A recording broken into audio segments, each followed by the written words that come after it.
سے پہلے اپنی جانب سے آپ تمام دوستوں کی جانب سے حضرت علامہ مولانا محمد عارف قادری صاحب، ولی بھائی اور ان کے تمام رفقا، ساتھی، فیملی ممبرز جو حرمین طیبین کی حاضری کی سعادت حاصل کر کے تشریف لائے، اس پر ہدیہ تبریک پیش کرتا ہوں اور اللہ کی بارگاہ میں دعا ہے کہ رب کریم ہم سب کو حرمین طیبین کی حاضری کی سعادت عطا فرمائے۔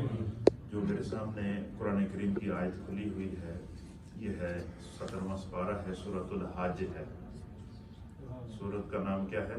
حج۔ سورہ حج ہے اور اس کی آیت نمبر 26 ہے اور 27 ہے۔ اس میں ہمارا جو بیان چل رہا ہے وہ کہ ہم نے طہارت کا مکمل احکام القرآن میں طہارت کا باب آج حضرت ہم نے مکمل کر کے آج ہم نے آذان کا ایک درس دے دیا ہے۔ آذان کا باب آج مکمل کر کے کل سے ہم احکام القرآن میں نماز کا باب شروع کریں گے، تاکہ جو ہے وہ ترتیب کے ساتھ جو اس کے سارے احکام بیان کر دیے ہیں۔ اور الحمدللہ طہارت میں ہم نے وضو، غسل، تیمم اور تیمم کا طریقہ، غسل کا طریقہ اور جتنے بھی طہارت کے احکام ہیں وہ سارے تفصیل کے ساتھ بیان کیے اور بڑی دلچسپی سے ہمارے ان احباب نے یہاں پر بھی سنے ہیں، ریڈیو کے ذریعے بھی سنے گئے ہیں اور سوشل میڈیا پہ پوری دنیا میں یہ پیغام ہماری اس مسجد سے جا رہا ہے۔ اور انشاءاللہ کل سے حضرت علامہ مولانا محمد عارف قادری صاحب بھی ہمارے ساتھ ہوں گے، تاکہ یہ جو آگے جہنم سے آزادی کا اشرا ہے ہم اس میں زیادہ سے زیادہ پیغام دین کو حاصل کر سکیں۔ اللہ تعالیٰ نے قرآن کے اندر اس منظر کو بیان کیا کہ جب سیدنا ابراہیم علیہ نبینا علیہ السلام نے خانہ کعبہ کی تعمیر فرمائی، وہ اسماعیل علیہ السلام آپ کے ساتھ تھے، اور جس وقت کعبہ کی دیواریں اوپر بلند ہو گئی اور کعبے کے پتھر بہت بھاری تھے تو اٹھا کر اوپر لے جانا مشکل تھا، تو آپ نے حضرت سیدنا اسماعیل علیہ السلام سے فرمایا کہ کوئی بڑا سا پتھر لے کر آؤ جس پر کھڑے ہو کر میں خانہ کعبہ کی کیا کروں، تعمیر کروں۔ تو روایات کے مطابق حضرت جبریل علیہ السلام جنت سے پتھر لے کر اور وہ پتھر آ کر انہوں نے حضرت اسماعیل علیہ السلام کو دیا۔ پھر حضرت اسماعیل علیہ السلام اس پتھر کو لے کر حضرت ابراہیم علیہ السلام کے پاس لے گئے، تو آپ وہ خانہ کعبہ کی دیوار کے پاس بڑا پتھر تھا، آپ اس کو اس پر رکھ کر جب آپ کھڑے ہوئے اور خانہ کعبہ کی دیوار پہ پتھر رکھنے کے لیے جب آپ پتھر اٹھاتے نا تو وہ جو پتھر تھا جسے مقام ابراہیم کہتے ہیں، وہ پتھر کیا کرتا، وہ بڑھنا شروع ہو جاتا، وہ آپ کو اس مقام تک لے جاتا جس پہ جو ہے وہ یہاں آپ نے اٹھا کر پتھر دیوار پہ رکھنا تھا۔ پھر جب نیچے پتھر لینے کے لیے آتے تو وہ پتھر اتنا نرم ہو جاتا کہ نیچے آ جاتا، اور وہ اس پتھر نے حضرت سیدنا ابراہیم علیہ السلام کے قدموں کے اس طرح بوسے لیے کہ پتھر کی جبلت کے اندر اللہ نے سختی رکھی ہے، شدت رکھی ہے، وہ نرم نہیں ہو سکتا۔ لیکن آج بھی مقام ابراہیم پر حضرت ابراہیم علیہ السلام کے قدمین کے نشان اس پتھر کے اندر موجود ہیں۔ اس لیے فرمایا کہ حضرت سیدنا فاروق اعظم نے جب نبی پاک کی بارگاہ میں عرض کیا کہ اگر ایک پتھر ایک نبی سے اتنی محبت کر سکتا ہے تو اس پتھر کو اس محبت کا صلہ ملنا چاہیے، اور میری خواہش ہے کہ جب ہم عمرہ مکمل کریں تو ہم اس مقام ابراہیم پر یہاں کھڑے ہو کر ہم کیا کریں، جب وہ نماز ادا کر لیا کریں 2 رکعت۔ تو اللہ تعالیٰ نے سیدنا فاروق اعظم کی اس بات کو، اس عقیدت کو اور اللہ کے نبی کے ساتھ محبت کے اس جذبے کو اپنی بارگاہ میں اتنا قبول کیا کہ جو ہے وہ اللہ تعالیٰ نے قرآن کے اندر نازل فرما دیا کہ وَاتَّخِذُوا مِن مَقَامِ إِبْرَاهِيمَ مُصَلًّى، مقام ابراہیم کو جو ہے وہ تم جائے نماز بنا سکتے ہو۔ تو جب خانہ کعبہ مکمل ہو چکا تو پھر اللہ تعالیٰ نے حضرت سیدنا ابراہیم علیہ السلام سے کیا فرمایا، وَأَذِّن فِي النَّاسِ بِالْحَجِّ۔ یہ جو ہم آذان نماز کے لیے دیتے ہیں، اگر آپ سے کوئی پوچھے کہ آذان کے احکام اور آذان کے بارے میں قرآن میں کہاں پر ہے، تو یہ جو آیت ہے یہ ہے سورۃ الحج ہے اور اس کی آیت نمبر 27 ہے اور پارہ نمبر 17 ہے۔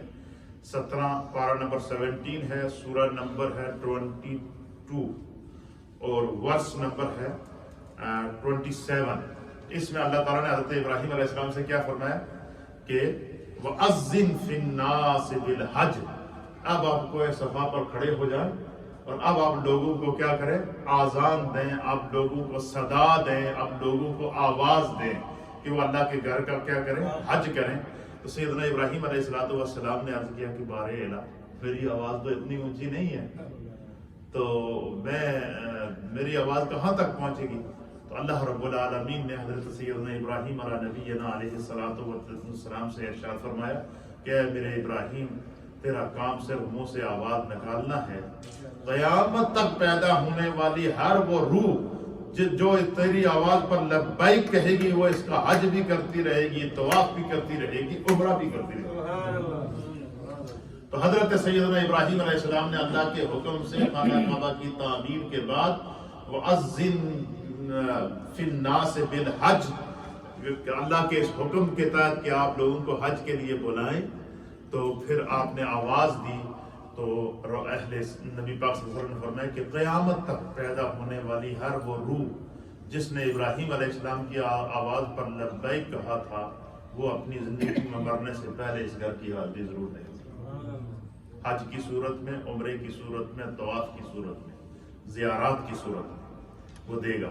اس لیے علماء اور محدثین نے اس آیت کے تحت لکھا ہے کہ یہ جو ہم عبادات نمازوں سے پہلے آذان دیتے ہیں تو اس آذان یہ اللہ کے گھر کی طرف بلانے اور نماز کی طرف بلانے کا جو ہے وہ قرآن کریم سے جو اس کا جواز ملتا ہے وہ اس آیت کے تحت ملتا ہے۔ اسی طریقے سے جو ہے وہ اللہ کے حبیب علیہ السلام نے جس طرح کہ کل میں نے آپ کے سامنے آذان کا پس منظر یسٹرڈے بیان کیا تھا کہ جو ہے وہ صحابہ اکرام آپس میں باتیں کر رہے تھے اور فاروق اعظم اس مجلس میں موجود تھے۔ یہ اعزاز بھی اللہ تعالیٰ نے سیدنا فاروق اعظم کو عطا فرمایا کہ آپ نے نبی پاک صلی اللہ علیہ وسلم صحابہ اکرام نے آپس میں باتیں کی کہ بھائی دیکھیں جب عیسائی چرچ کے اندر جاتے ہیں یا یہودی جاتے ہیں اپنے کلیسا کے اندر جاتے ہیں، چرچ کے اندر جاتے ہیں، عبادت گاہ کے اندر جاتے ہیں تو وہ یا تو ناقوس بجاتے ہیں یا ڈرم بجاتے ہیں یا کوئی جب وہ بیل بجاتے ہیں، تو وہ ان کی وہ آواز سن کر لوگ جب وہ چرچ کے اندر آتے ہیں عبادت کرنے کے لیے، تو ہم جب مسلمان عبادت کے لیے جائیں تو ہمیں جو ہے وہ اس کے لیے کوئی ایسا طریقہ کار وضع کرنا چاہیے کہ جو ہے وہ ہمیں پتہ چل سکے کہ نماز کا وقت ہو گیا ہے۔ یہ آپس میں صحابہ اکرام آپس میں کیا کر رہے تھے، مشاورت کر رہے تھے۔ دیکھیں ان کے اس مشاورت کے اندر کیا تھی، خیر تھی، اس جذبے کے اندر خیر کا جذبہ تھا، اور یہ نبی صلی اللہ علیہ وسلم کی ہجرت کے بعد پہلا سال تھا۔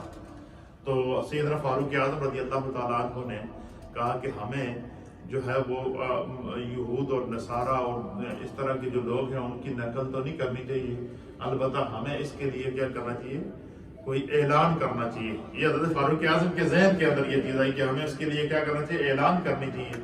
تو رات کو اللہ تعالیٰ نے خواب عطا فرمایا۔ حضرت فاروق اعظم کہتے ہیں کہ میں نے خواب دیکھا کہ ایک بڑا صحرا ہے اور آسمان سے فرشتہ اتر رہا ہے نورانی، وہ میرے سامنے کھڑا ہو کر قبلے کی طرف رخ کر کے اذان دے رہا ہے۔ صبح اٹھ کے وہ خواب نبی پاک کی بارگاہ میں پیش کیا۔ اسی طریقے سے ایک اور صحابی تھے حضرت عبداللہ بن زید، انہوں نے بھی رات کو بے عینہ ہی یہی خواب دیکھا۔ نبی علیہ السلام نے فرمایا کہ یہ جبریل تھے، تمہیں آذان سکھانے آئے تھے، یہ جو خواب میں جو کلمات تمہیں سکھائے گئے ہیں یہ بلال کو سکھا دو۔ سیدنا بلال رضی اللہ تعالیٰ عنہ کو کیا ہوا، یہ جو ہے وہ آذان کے کلمات کو سکھایا گیا۔ پھر اس کے بعد آذان جو ہے وہ اللہ کے حبیب علیہ السلام نے آذان کا حکم ارشاد فرما دیا۔ تو نماز کے لیے آذان دینا یہ سنت مؤکدہ ہے۔ یہ کیا ہے؟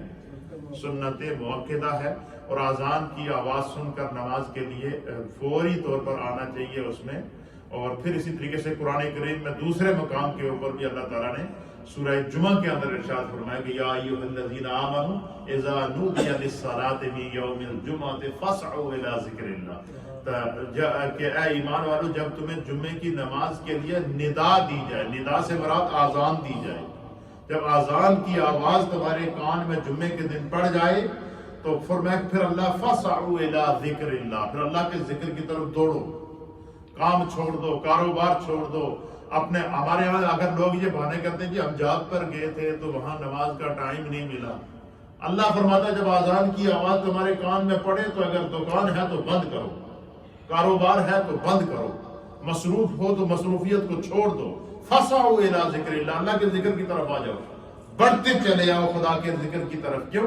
اور فرمایا کہ جو بندہ اللہ تعالیٰ کے اذان سن کر اور اللہ کا پیغام سن کر نماز کے لیے آئے گا، فرمایا کہ جب وہ اپنا کاروبار یا اپنا کام چھوڑ کر جائے گا تو اسی آیت کے آگے اللہ تعالیٰ نے فرمایا کہ واللہ خیر الرازقین، اللہ تعالیٰ تو بہتر رزق دینے والا کوئی ذات نہیں ہے۔ تو اللہ تعالیٰ اس کے رزق کے اندر، اس کی جاب کے اندر، اس کے اندر اسباب کے اندر برکات پیدا فرماتا ہے۔ تو اس لیے جو ہے اذان کی آواز جب کان کے اندر پڑے تو ہمارے یہاں لوگ گھروں میں بیٹھے ڈرامے دیکھ رہے ہوتے ہیں، فلمیں دیکھ رہے ہوتے ہیں، پرواہ ہی نہیں ہوتی، گھر میں ریڈیو بھی لگا ہوا ہے، مسجد سے آواز بھی جا رہی ہے، اور پھر بھی اگر ہم لوگ نہ آئیں تو یہ میں سمجھتا ہوں کہ اللہ کی رحمت سے محرومی ہے۔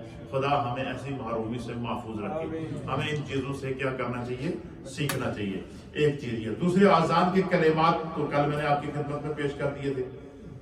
آج کہ کیا رسول اللہ صلی اللہ تعالیٰ علیہ وآلہ وسلم نے اپنی زندگی میں خود اذان دی ہے؟ تو اس کے لیے 3 روایات ملتی ہیں۔ آج میں نے پوری ریسرچ کی ہے، اس کے لیے 3 روایات ہیں، اور ایک روایت یہ ہے کہ حضور نبینا علیہ الصلوۃ والسلام نے ایک سفر کے دوران اونٹنی کے اوپر آپ سوار تھے، تو نماز کا وقت ہوا، صحابہ ساتھ تھے، تو سرکار دو عالم صلی اللہ علیہ وسلم نے اس سفر کے دوران اذان دی، اور اقامت بھی اونٹنی کے اوپر ہی اذان دی، اور اقامت بھی اونٹنی کے اوپر کہی، اور پھر آپ نے سفر کے دوران جو صحابہ آپ کے ساتھ تھے ان کو نماز پڑھائی ہے۔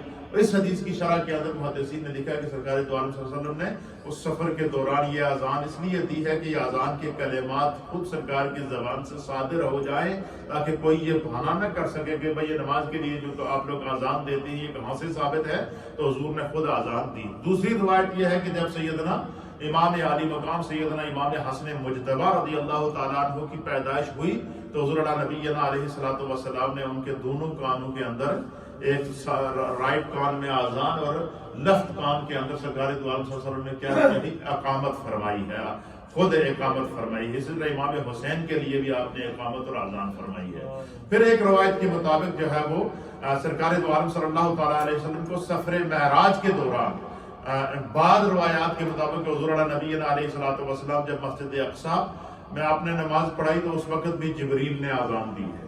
پھر فرمایا کہ پہلے آسمان پر جب حضور نے نماز پڑھائی تو وہاں پر بھی صرف فرشتوں نے اذان دی ہے۔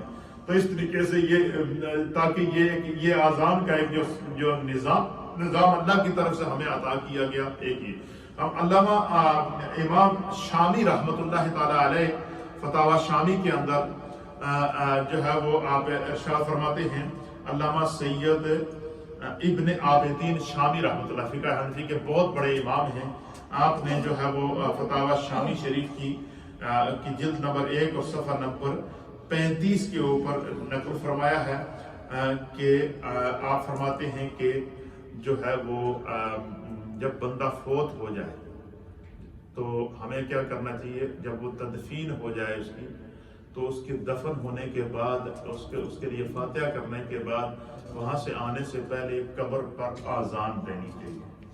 کیا دینی چاہیے؟ یہ بات لکھی فتاوی شامی کے اندر علامہ ابن عابدین شامی رحمۃ اللہ علیہ نے، اور بڑی مزیدار بات لکھی ہے۔ اس کی آگے علت لکھی ہے، اس کی علت کیا لکھی ہے ان کی، اور جو یہ وہ علت ہے جو لاجک میں آتی ہے، عقل میں آنے والی بات ہے۔ آپ فرماتے ہیں کہ دیکھیں کہ قانون قدرت ہے اور سرکار دو عالم صلی اللہ علیہ وسلم کی سنت مطہرہ ہے کہ جب بھی کسی مسلمان کے گھر میں بچہ پیدا ہوتا ہے تو سب سے پہلے بچہ یا بچی پیدا ہو تو سب سے پہلے جو عمل کیا جاتا ہے وہ کیا جاتا ہے، اس کے کان میں کیا جاتا ہے؟ اذان دی جاتی ہے۔ فرمایا کہ جس وقت وہ دنیا میں آیا تو پہلے اذان سنائی تھی، تو جب اسے رخصت کر رہے ہو تو پھر بھی اذان پڑھو، تاکہ اسے پتہ چلے کہ میں جس دین پر تھا اسی دین کے اوپر جو ہے میرا خاتمہ ہوا۔ اور فرمایا کہ اذان کے جو کلمات ہیں وہی قبر کے اندر سوال و جواب ہیں۔ جیسے کہ من رب کا، تیرا رب کون ہے، تو اذان کے کلمات کیا ہے؟ اللہ اکبر، اللہ اکبر، اللہ اکبر، اللہ اکبر۔ تو ما دینوں کا، تیرا دین کیا ہے؟ تو دین اسلام کا بھی وہاں پر اعلان کیا ہوتا ہے، حی علی الصلاۃ، حی علی الفلاح، قد قامت الصلاۃ۔ پھر اسی طریقے سے جو وہ تیرے سامنے جو ذات کھڑی ہے وہ کون سی ہے؟ اشہد ان محمد رسول اللہ۔ اشہد ان محمد رسول اللہ، ایک یہ۔ دوسرا یہ کہ یہ فرماتے ہیں کہ جب آپ آزان دیں گے تو ایک یہ گویا کہ ایک بھی ہو جائے گا، جب یہ دنیا میں آیا تھا تو آزان سنتے ہوئے آیا تھا، اور اس دنیا سے جب ہم اس کو رخصت کر رہے ہیں تو آزان کی صداؤں کے ساتھ رخصت کر رہے ہیں۔ اس لیے ہم اہل سنت والجماعت اکثر یہ کرتی ہیں، یہ کوئی فرض واجب نہیں ہے، یہ مستحب کے درجے کے اندر ہے۔ علماء اور محدثین نے لکھا کہ یہ بہت اچھا عمل ہے، ایک جب بندہ دنیا میں آتا ہے تو آزان سنتے ہوئے جائے، تو جب دنیا سے جائے ہم اس کو دفن کریں تو وہ بھی آزان سنتے ہوئے جائے۔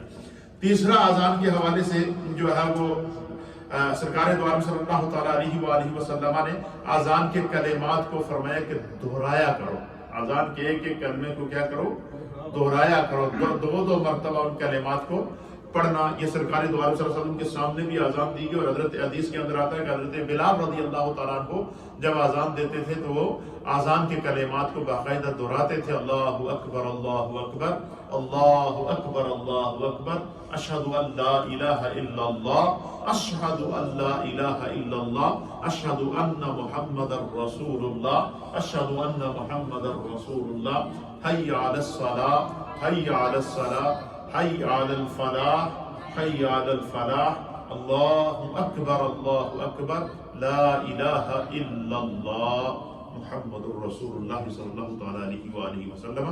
تو آزان کے کلمات کو دہرانے کا سرکار ہے۔ تیسرا آزان کے متعلق حکم کیا ہے؟ حضور علیہ السلام نے فرمایا کہ جب بھی تم آزان سنو، جب مؤذن آزان دے تو سرکار دو عالم صلی اللہ تعالیٰ علیہ وآلہ وسلم فرماتے ہیں کہ تو پھر مؤذن کے ساتھ کلمات آزان کو جو بندہ سنتا ہے وہ اس کو دہرائے۔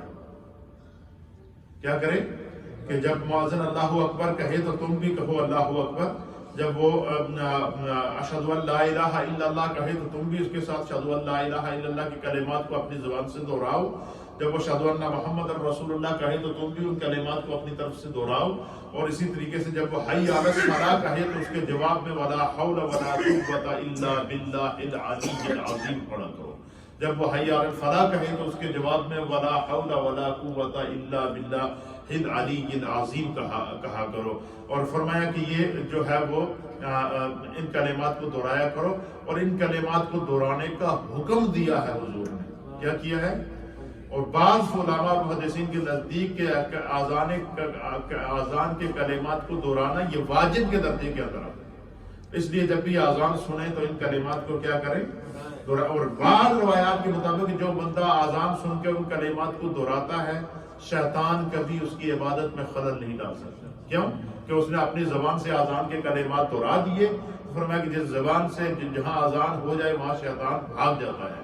تو شیطان کے وسوسوں سے بچنے کے لیے، شیطان کے وہم سے بچنے کے لیے، شیطان کے بہکاوے سے بچنے کے لیے جو ہے وہ جب بھی آزان کی آواز آپ کو کان میں پڑے جائے، آپ گھر میں بیٹھے ہوئے ہوں یا مسجد کے اندر ہوں، تو ان کلمات کو ساتھ ساتھ کیا کر لیا کریں، دہرا لیا کریں۔ اس سے آدمی شیطان کے جو ہے وہ وسوسے سے۔ نبی علیہ الصلوۃ والسلام کے جو ہے وہ مسجد نبوی میں حضور علیہ السلام دو مؤذن رکھے ہوتے تھے، ایک حضرت سیدنا بلال رضی اللہ تعالیٰ عنہ تھے، اور ایک حضرت عبداللہ بن ام مکتوم رضی اللہ تعالیٰ عنہ، یہ نابینا صحابی تھے، ان کی ڈیوٹی ہوتی ہے، اور سرکار دو عالم صلی اللہ تعالیٰ علیہ وسلم ان کو یہ سعادت بھی حاصل ہے حضرت عبداللہ ابن مکتوم رضی اللہ تعالیٰ عنہ کو کہ حضور علیہ الصلوۃ والسلام جتنے غزوات میں آپ تشریف لے جاتے اور جنگوں کے لیے جاتے تو آپ حضور علیہ الصلوۃ والسلام حضرت بلال کو تو ساتھ لے جاتے،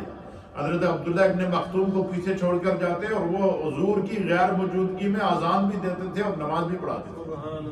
مصلی رسول کے اوپر آپ کو یہ نماز پڑھانے کی سعادت ہے سرکار کی غیر موجودگی کے اندر، جب حضور غزوات کے اندر تشریف لے جاتے یہ۔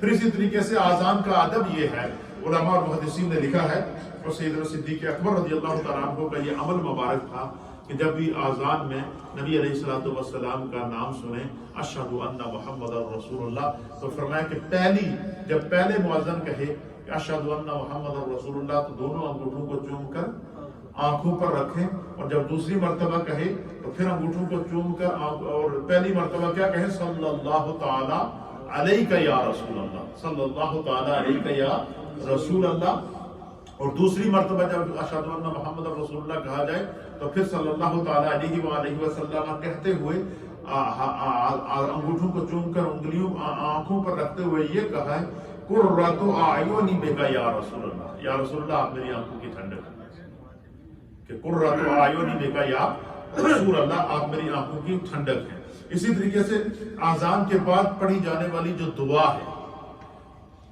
صبح کی اذان جو الصلاۃ خیر من النوم، جی اس کا اب ٹھیک ہے، یہ ابھی آ رہا ہے، میں اس کو بیان کر دیتا ہوں۔ صبح کی اذان ہے، صبح کی اذان کے اندر اللہ کے حبیب علیہ الصلوۃ والسلام نے یہ کلمات باقاعدہ حضرت بلال کو بلا کر سکھائے ہیں کہ جب حی علی الصلاۃ حی علی الفلاح کہو، حی علی الفلاح کے فوراً بعد کہو کہ الصلاۃ خیر من النوم، تاکہ لوگوں کے ذہن میں یہ پیغام کہ نیند کے اندر بندہ غفلت کی حالت میں ہوتا ہے تو اس تک یہ پیغام پہنچ جائے کہ نماز نیند سے بہتر ہے۔ تو یہ کلمات باقاعدہ خود نبی پاک صلی اللہ تعالیٰ علیہ وآلہ وسلم نے حضرت سیدنا بلال رضی اللہ تعالیٰ عنہ کو سکھایا۔ اسی طریقے سے فرمایا کہ جب جماعت کھڑی ہو تو اقامت کہی جائے، تو اقامت سے جب حی علی الفلاح کے بعد کیا کہو کہ قد قامت الصلاۃ، یہ کلمات بھی حضور علیہ الصلوۃ والسلام نے سیدنا بلال رضی اللہ تعالیٰ عنہ کو سکھائے ہیں۔ پھر اسی طریقے سے فرمایا کہ نبی علیہ الصلوۃ والسلام کے یہ معمول تھا کہ جب مکبر اقامت کرتے ہوئے حی علی الصلاۃ حی علی الفلاح پر پہنچتا تھا تو سرکار دو عالم صلی اللہ علیہ وسلم پھر ایک نماز کے لیے کھڑے ہوتے تھے۔ تو اس لیے جب بھی بعض لوگوں کی عادت ہوتی ہے کہ امام بیٹھا ہوتا ہے تو وہ بالکل سر پہ کھڑے ہو جاتے ہیں، اس طرح نہیں کرنا چاہیے۔ ہاں یہ بات ضروری ہے، یاد رکھیے گا، مثلا آپ ایسی جگہ پر موجود ہیں کہ جہاں پہ امام کھڑا ہے تو آپ کھڑے ہو جائیں، امام بیٹھا ہے تو آپ بیٹھ جائیں۔ اس مسئلے کو نزاع کا مسئلہ نہ بنایا جائے۔ ہمارے یہاں لوگ اس گریبان کر پہنچ جاتے ہیں، مسجدوں میں شور پڑا ہوتا ہے اور جب تک پکڑ کے بٹھاؤ گے نہیں جان نہیں چھوٹے گی۔ نہیں، فرمایا کہ جب امام کھڑا ہو تو کیونکہ فرمایا کہ قرآن کے اندر اللہ فرماتا ہے وَرْكَعُوا مَعَ الرَّاكِعِينَ، کہ رکوع کرنے والوں کے ساتھ رکوع کرو، نماز قائم کرو، رکوع کرنے والوں کے ساتھ رکوع کرو۔ تو فرمایا کہ اگر امام بیٹھا ہے تو آپ بیٹھ جائیں، امام جب کھڑا ہو تو کیوں نہ آپ نے اس امام کی اقتداء کرنی ہے۔ اقتداء امام کا تقاضا کیا ہے کہ امام بیٹھا ہے تو بیٹھ جائیں، امام کھڑا ہے تو کھڑے ہو جائیں۔ تو اس کے اوپر جو وہ کسی کو زیادہ فورس نہ کریں۔ بہتر پیغام سنت یہ ہے کہ حضور علیہ الصلوۃ والسلام نے حی علی الفلاح کے اوپر اور حی علی الصلاۃ پر آپ کیا کرتے تھے، کھڑے ہوتے تھے اور پھر جب نماز کے لیے صف بندی کی جاتی تھی۔ اسی طریقے سے جب نماز میں صف بندی کی جائے تو پھر جو ہے وہ صفوں کا خاص طور پر خیال رکھا جائے۔ پھر اذان سے پہلے اور اذان کے بعد درود پاک پڑھنا۔ اس حوالے سے قرآن کریم میں اللہ نے فرمایا کہ ان اللہ و ملائکتہ یصلون علی النبی یا ایھا الذین آمنوا صلوا علیہ وسلموا تسلیما، کیا ایمان والو جو ہے وہ تم میرے پیارے حبیب علیہ الصلوۃ والسلام پر، بے شک اللہ حضور علیہ الصلوۃ والسلام پر رحمت بھیجتا ہے اور فرشتے نبی علیہ الصلوۃ والسلام پر درود بھیجتے ہیں۔ تو یا ایھا الذین آمنوا، ایمان والو تم بھی اپنے نبی پر درود اور سلام پڑھا کرو۔ یا مطلقاً حکم ہے، یہاں یہ قید نہیں ہے کہ تم اذان سے پہلے پڑھ سکتے ہو یا اذان سے بعد پڑھ سکتے ہیں۔ ہاں حدیث کے اندر جو بات آئی ہے، جو سنت ہے، وہ کیا ہے؟ حضور علیہ السلام نے فرمایا کہ جب تم اذان مکمل کر چکو تو میرے وسیلے سے دعا کرو، اور پھر فرمایا مجھ پر درود پڑھو۔ اذان مکمل کر چکو تو مجھ پر درود و سلام کو کرو، اللہ سے رحمت طلب کرو، میرے وسیلے کے لیے دعا کرو، مجھے مقام محمود کے لیے دعا کرو۔ فرمایا جس نے اذان کے بعد دعا کی، حضور نے فرمایا کہ میں مقام محمود سے اس کو پہچانوں اور اس کے لیے اور اس کو سرکار دو عالم صلی اللہ علیہ وسلم کی شفاعت سے حصہ ملے گا۔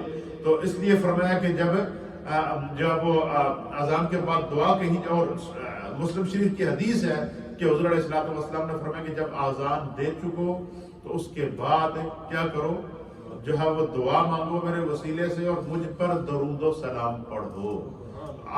تو اذان کے بعد درود شریف پڑھنے کا حکم باقاعدہ حضور نے حدیث کے اندر دیا ہے۔ بعض لوگ اذان سے پہلے پڑھتے ہیں، تو اذان سے پہلے درود شریف پڑھنے کی بھی کوئی ممانعت نہیں ہے۔ ہاں اس کا طریقہ ہمارے فقہاء اور علماء نے لکھا ہے کہ جب بھی صلاۃ و سلام اذان سے پہلے پڑھے یا اذان کے بعد پڑھے، ہر دو صورت میں، کیا اذان سے پہلے صلاۃ و سلام پڑھیں یا اذان کے بعد پڑھیں، فرمایا کہ صلاۃ و سلام پڑھنے کے بعد کم از کم بھی 30 سیکنڈ کا وقفہ رکھیں. کیا کریں؟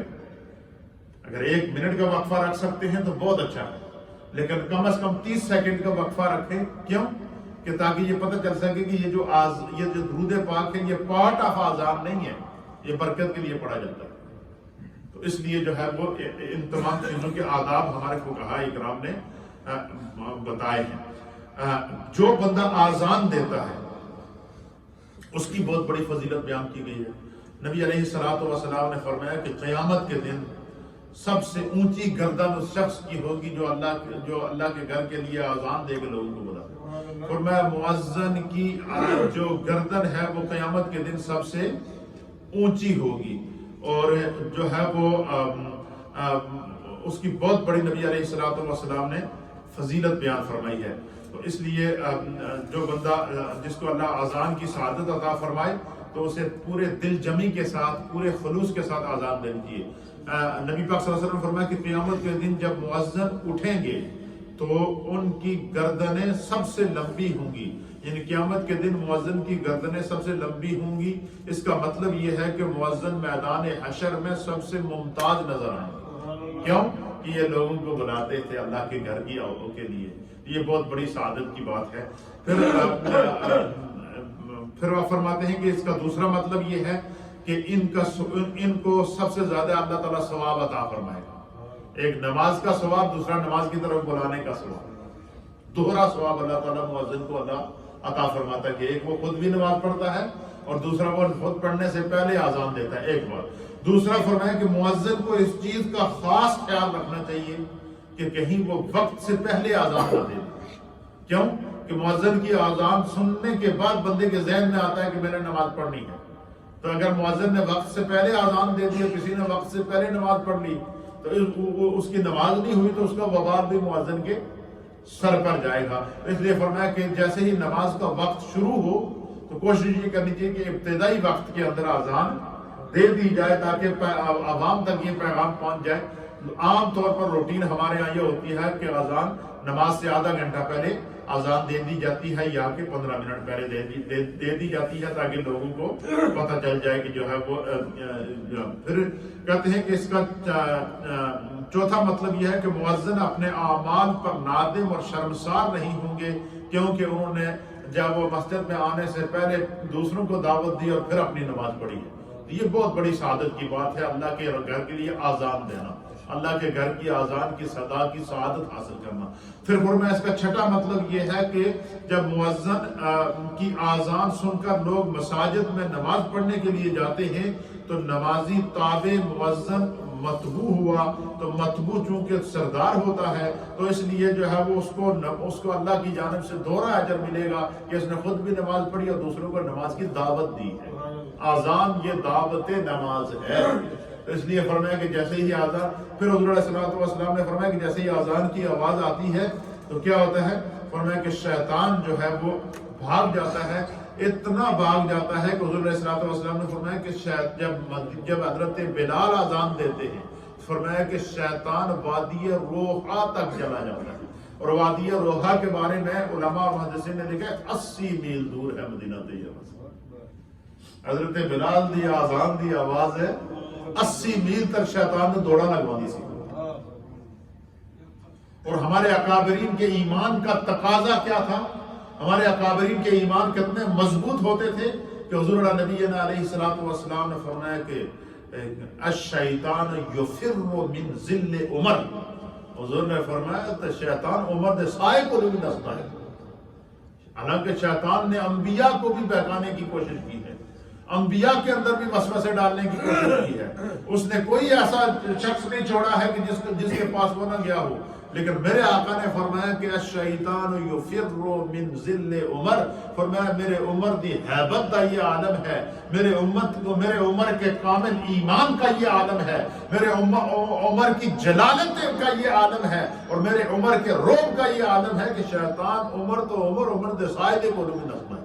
تو حضور نے فرمایا کہ جس وقت آذان ہوتی ہے تو شیطان بھاگتا ہے اور وہ بلند آواز سے، ایک روایت کے مطابق فرمایا کہ وہ پت مارتے ہوئے بھاگتا ہے، بلند آواز سے ہوا نکالتے ہوئے بھاگتا ہے. اور وہ آوازیں کیوں نکالتا ہے؟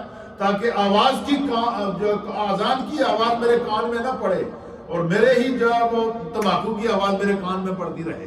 تو فرمایا کہ شیطان بھاگتا ہے اور پھر فرمایا کہ جب آزان ختم ہوتی ہے تو کوشش کرتا ہے کہ پھر آئے. حضور نے فرمایا کہ مسلمان کو اللہ تعالیٰ نے اسلام کی یہ شان دی. فرمایا جب پھر آنا تھا آگے پھر مؤذن جب اقامت شروع کر دیتا, جب اقامت شروع کرتا ہے پھر دوڑ جاتا ہے. جب وہ دوڑتا ہے تو پھر جب آگے امام اللہ اکبر کہہ دیتا ہے. تو فرمایا کہ یہ آزان بندہ مومن کو شیطان کے وسوسوں سے بچاتی ہے. آزان بندہ مومن کو شیطان کے مکر سے بچاتی ہے. آزان بندہ مومن کے لیے بخشش کا ذریعہ نجات ہے. فرمایا کہ جو بندہ مؤذن کی آزان سن کر ان کلمات کو دہرائے گا, ایک روایت کے مطابق جتنا ثواب مؤذن کو آزان دینے کا ملتا ہے اتنا ہی ثواب ان کلمات کو دہرانے والے کو مل جاتا ہے. کیوں کہ اس نے بھی فوراً لبیک کہہ دیا. پھر اس نے کلمات آزان کو بندہ مومن نے مؤذن کے ساتھ دہرا کر فرمایا کہ اپنے آپ کو شیطان سے پروٹیکٹ کر لیا. تو یہ آزان کی چند برکات تھیں اور چند مسائل اس حوالے سے میرے جو ضروری تھے میں چاہ رہا تھا ان کو بیان کر دوں. تو اس میں ایک یہ سوال تھا کہ قبر پر آزان دینا. یہ علامہ شامی رحمۃ اللہ علیہ نے لکھا کہ اس کی جہاں اور وجوہات سمجھ میں آئے نہ آئیں, لیکن بندہ مومن کو یہ بات ضرور سمجھنی چاہیے کہ جب وہ دنیا میں آیا تھا تو کان میں پہلے آزان ہوئی تھی, تو جب ہم اس کو قبر میں اتارے تو آزان کی صدا کے ساتھ ہی اتارے کہ آزان سنتا ہوا آیا تھا اور نغمہ توحید سنتا ہوا اپنے رب سے جا کے مل چکا. یہ اس کی بہت بڑی برکات ہیں. آزان کا مطلب کیا ہے کہ آزان سن کے ہم اپنے گھروں میں نہ بیٹھیں, نماز کے لیے آئیں, جماعت سے نماز ادا کریں. اللہ تعالیٰ ہمیں دین کو سمجھنے کی توفیق عطا فرمائے. کل سے ہم انشاءاللہ العزیز نماز کا بیان شروع کریں گے, لیکن چونکہ کل 20 رمضان ہے, کیا ہے, اور 20 رمضان تاریخ اسلام